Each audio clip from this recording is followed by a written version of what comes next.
He wouldn't be afraid to show his feminine side, if he had one. His mother has a tattoo that reads, Son. At museums, he's allowed to touch the art. He is the most interesting man in the world.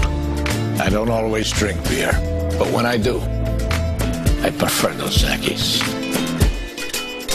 Stay thirsty, my friends. Well, good morning and welcome to this week's edition of Coffee with the Coach. You know, the clip that you just saw, the most interesting man in the world, that's got to be one of my favorite commercials. I think because it's just so silly. But you know, it's interesting. If you think about it, each and every one of us have experiences that in their own way can be just as interesting. This past weekend I was doing a Job Hunters workshop in Gaithersburg, and one of the things that we were talking about is how do you market yourself for an employer? How do you show that you are actually better than the competition? You have something intangible to offer in addition to your tangible skills. Where those things come from is our life experiences. If you think back on your entire life, whether you're 80 years old or whether you're 20 years old, something's happened. Sometimes it's good things, sometimes it's bad things. What I want you to focus on are some of the bad things.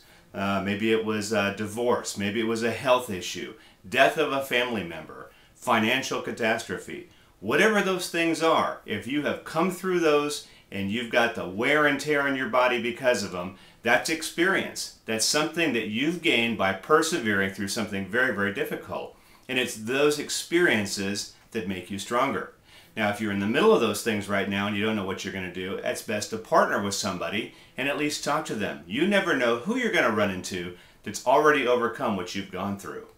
Once you've gone through it, think about the lessons that you've learned, the skills, the abilities, the new attitude, the new way of doing things, the things that make you stronger.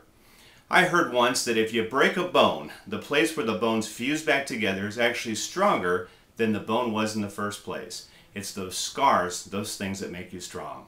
So this week, think about that. Take a little inventory of your own story. What have you overcome?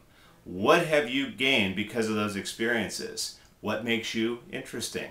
Not all of us can have the experiences of the most interesting man in the world, but I guarantee things that you've done can be very, very interesting, and they can certainly help you as you start to market and position yourself for something even better. So that's it for this week's edition, folks. Hope you have a great week. Join me next week then on Coffee with the Coach. Bye-bye.